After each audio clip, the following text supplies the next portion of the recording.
We are joined by Mr. Mark Gunther, the Officer of Minority Affairs, the Director of the Office of Minority Affairs at Tennessee State University. And this is a continuation of our discussion of Brown versus the Board of Education and diversity in public education, public higher education. And of course, Mr. Gunther, let me welcome you to this particular segment of the show. And to tell you, Mr. Gunther, how delighted we are to have you here, because I think that your appearance will give us an opportunity to sort of round up the first two segments that we had dealing with diversity in public education, in higher public education. Let's see if we can have you to give us a little information about your background, your education, and then we'll talk about the Office of Minority Affairs at Tennessee State University. I received my undergraduate degree in communications from Austin Peay State University and stayed there and received my master's as well. I first came to Tennessee State University as a consultant for Trainer of the Trainers program to coordinate their culminating conference and to put together a directory. The Trainer of the Trainers program was geared toward making African Americans leaders, better leaders in their community. From there I went to direct, still at Tennessee State University, a grant through the USDA that was geared toward reducing the rapid decline of minority land loss among farmers. We dealt with a lot of minority farmers, primarily in West Tennessee, and I stayed there for 6 years, and then in 2000 came to Student Affairs, and have been the Director for Minority Student Affairs since 2000. Now, Mr. Gunther, the Office of Minority Affairs at Tennessee State University has to be a very, very relatively new office, just by the very name, and being such an office on the campus of an historical black institution. Let's talk about that. I mean, how did that kind of office come into being? It all came about under the merger that you were discussing earlier, actually, when the UT Nashville and Tennessee State merged in the late 1970s. And it was brought about to help ensure that more minority students, in this case Caucasian students, were attending TSU, and that they had a successful experience there. And this would be a sort of an office that would deal with that? Right, to deal with any issues or problems that may arise for minority students, to act basically as a liaison between the university departments and the minority students. Now, how does this fit into Brown versus the Board of Education, from what we've already said about Brown versus the Board of Education? What is the purpose of this office, and how does that fit into that? We, at Tennessee State University, we want to create a very diverse student body. We have one of the most diverse faculties of any college probably in the United States, and we are really trying to keep a diverse student body as well. One of the things that I work with is retention programs, for example, to make sure that not only we receive, minority students want to come to the university, but they want to stay. I have various organizations that I serve as the advisor for or work with, but all the organizations that I work with are not strictly for minority students. They are diversity organizations, and the primary focus is to have multicultural membership bases in those. So my goal is to have the minority students at TSU to become integrated in university life and in campus activities, to feel as they are a part of the university as any other student. You mentioned, and I think we talked about the Office of Minority Affairs, but you point out that you're not only concerned with minority affairs, but there are also other areas in diversity that you're concerned with, age and et cetera, et cetera. Let's talk about it from that perspective. How does that help to create diversity? Talk about it. Well, one thing that came out as a result of the consent decree is our Geyer Non-Traditional Student Scholarship. It's geared toward returning students, or students who have been out of school for at least 2 years that are returning to school, and to get more non-traditional. Tennessee State, as you're well aware of, has a broad base of non-traditional students, but we're trying to still increase the number of non-traditional students at the university and the number of minority students. And that scholarship that was introduced last year is one means to do that.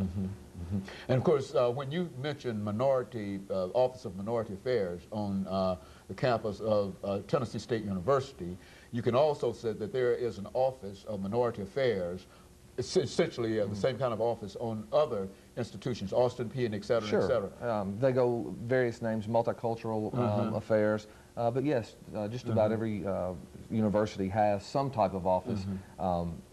In Tennessee, I would be the only one that minority group would be Caucasian, of course, which presents a unique situation, just by the mere fact that you know, white students coming to TSU, it's the first time in their life. For most of them, they've been a minority.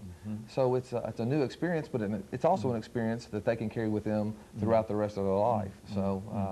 Now, having had contact with a large number of students who might fall into that category, what do you find to be their general reaction in terms of that kind of situation, coming into being, for the first time, a minority in a majority situation? Well, I think a lot of them are prepared. They know Tennessee State University is a historically black school, and they're prepared for that.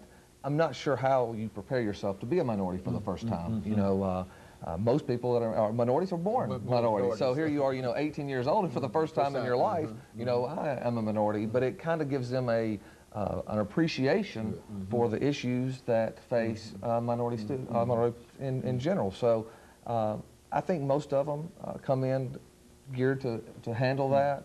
And when they find out that our university is really accepting of all students, and that we have, I mean, our campus is a beautiful campus. That's one thing I think is an advantage for me when I work with recruiting minority students is, you know, sometimes through negative press, a lot of students out in the Nashville and surrounding area have not heard the positive things that TSU has to offer. And then when they come to our campus, they're blown away by the beautiful campus, how well it's maintained, about how friendly you know, people are and how they're treated. So my job's relatively easy when they come on, you know, come out to TSU for the first time. You know, when you talk about minority, let's look at diversity. I think you also indicated that Tennessee State University not only is involved with an Office of Minority Affairs, but it's concerned about diversity. You talk about age and etc. Let's look at it from that perspective. What is your office doing in terms of helping to enhance or further create diversity among students? Those individuals, for example, who might be physically challenged or whatever. Well, we also, for the ones that have physical disabilities, we have a disabled student services that represent them and deal with those issues. Like I said, some of the organizations that I work with, Campus Kaleidoscope is one of them, retaining the students. You know, the way that we create and keep a diverse environment at TSU is to retain the minority students that are there so they don't come there for 1 year and leave. So as far as diversity and maintaining diversity is offering them programs that get them into the mainstream of the university and to also bring in the majority students, the African-American students, into these same organizations to where they're brought together. You know, I think a lot of times there are a lot of misperceptions. A lot of the African-American students think that the only white students that come to TSU are on, say, minority scholarship. They come there for scholarships. Well, speak to that. Is that yeah, that is the furthest from the truth. You know, for the first time, the overall student population at TSU was over 9,000 this year. Undergraduate, it's 7,100, I'm sorry, there's 1,157 minority students in undergraduate, that are undergraduates. 157 are on minority scholarship. You know, that's 14%. A lot of people also say, well, you know, the first-time freshmen that come in, they're all on minority scholarship, and that's not true either. First-time freshmen in fall 2003, we had 92 Caucasian students come in, 27 received minority scholarship. So students, if you know, talk with them on campus, when you're on campus, a lot of them come there because of the programs that are offered. I mean, we have one of the best engineering programs in the country. We have one of the best nursing programs. A lot of students make their choice, minority students make their choice to come to TSU because of their area of study, their interest, and also because of the location. I mean, Tennessee State University is not only an HBCU, it's the only state school in Nashville. So, you know, it's the location that entices a lot of the students to come there. I think, Ms. Gunter, that's what we're concerned about, that a lot of folks have a lot of misinformation, misimpressions, and et cetera. But of course, they can't get a different impression unless a person who has the real knowledge and the information, like yourself, will come to us and talk about it, you see. And so I think that's why we want you to give us that kind of information. Exactly. Or any other kind of information you think that might enhance what we were talking about within that. Well, thank you. You know, that misperception is not only in, you know, out in the surrounding community, but sometimes at the university itself.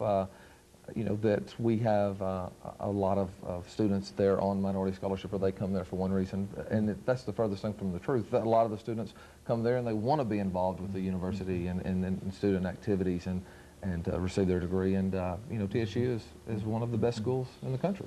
I know I can simply echo that, because I know in all of my classes I've had minority students, not only Caucasian students, but Asian students, Hispanic students, and et cetera, and et cetera. And I find that their aspirations and their goals are essentially the same aspirations and the goals, and many of them are students who are there to get a degree. You know, you'd be surprised at the number of students who will tell you that I'm graduating next fall, which is to say that they've been around there 3 or 4 years, and et cetera. And you know, the thing that I like to see the most is also that we are attracting quality students, quality minority students. You know, for example, the students that received the minority scholarship last semester, the average ACT score was over 22. The average GPA of those students coming out of high school is nearly a 3.5. You know, these are high quality students, and they're very, very smart students, and they're more, likely to stay and to finish the degree. So yeah, there's nothing that's more fulfilling to me than to see a student come in, really become part of the university, stay at the university through graduation. And then be able to go out and be successful.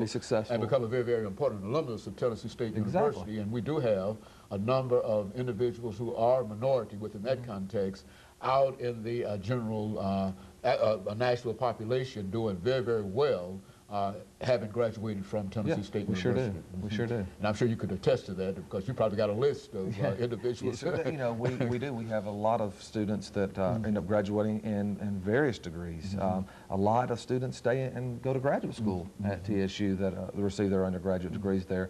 So yes, I mean, from doctors to engineers, we have a lot of students that are making a lot of difference in society. And so over the last 20 seconds, would you say that Brown versus the Board of Education is bringing about some kind of diversity in public higher education? Sure, I think that is to be very true. And I think when I look at TSU, I'm excited about that. Very good. And of course, Mr. Gunter, let me thank you, and let me encourage our audience to tune in again next week for another informative edition of Comments. Thank you, and good morning.